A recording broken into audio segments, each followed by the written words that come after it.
El Conde is a reminder of the one advantage fiction has over non-fiction. The endings are so much better. In real life, the worst villains often lead long, happy lives, revelling in their ill-gotten gains. Only in fiction can a monster like Chilean dictator Augusto Pinochet get anything like his just desserts. General Augusto Pinochet le saluda su pueblo tan querido, fue un estadista, un gran libertador, fue presidente de nuestra gran nación. Well, that seems to be the rationale behind a film by Chilean director Pablo Larraín. Since the justice system failed so abjectly, Pinochet died before he could be charged with thousands of murders and millions of stolen dollars, El Conde could at least trash his memory. A mí me gustaba matar, a usted le gustaba robar. No, a mí también me gustaba matar. Usted y sus hermanos estuvieron presos por malversación de... Fuimos presos políticos. ¿Todos los generales que ganan guerras tienen derecho a saquear? Por supuesto.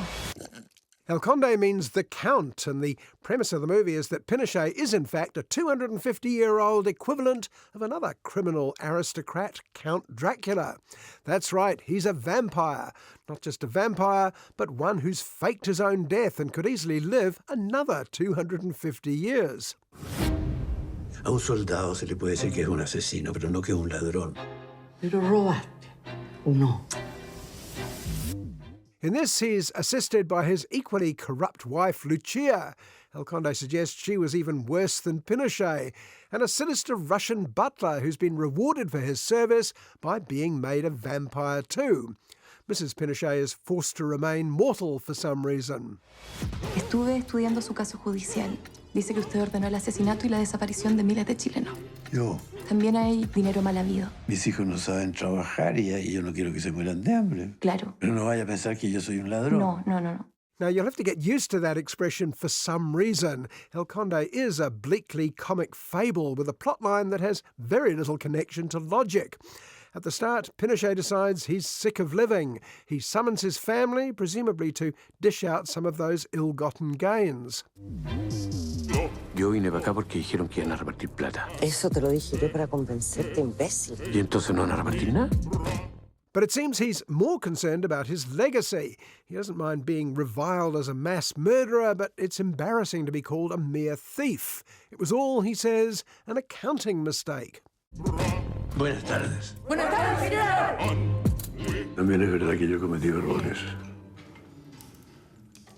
Errores de contabilidad. Which is why they've brought in an attractive young accountant to tidy up his affairs. What the family doesn't realise is that Carmenchita is in fact a Catholic nun charged by the church to exorcise any devils in the Pinochet household. Papá, esta es la contadora que nos va a ayudar.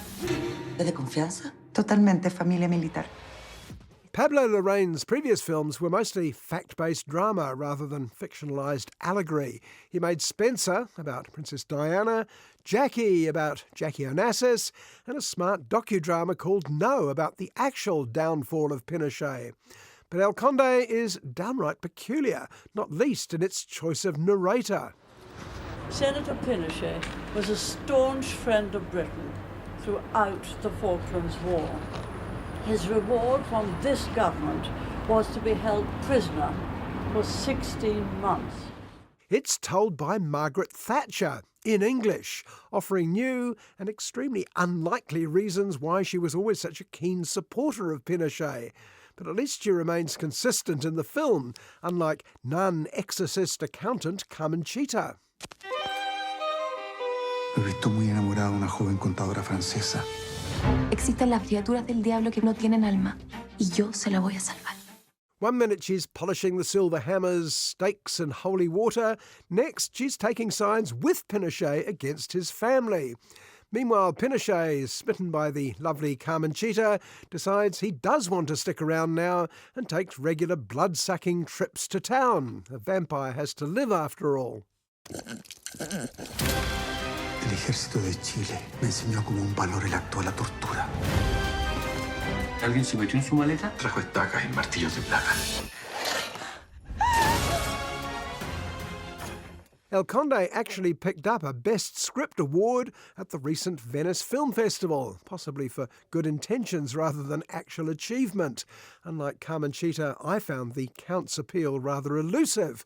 But possibly it worked better with a Chilean audience. After 17 years of the real Pinochet, they probably needed a laugh. Si los matamos nosotros.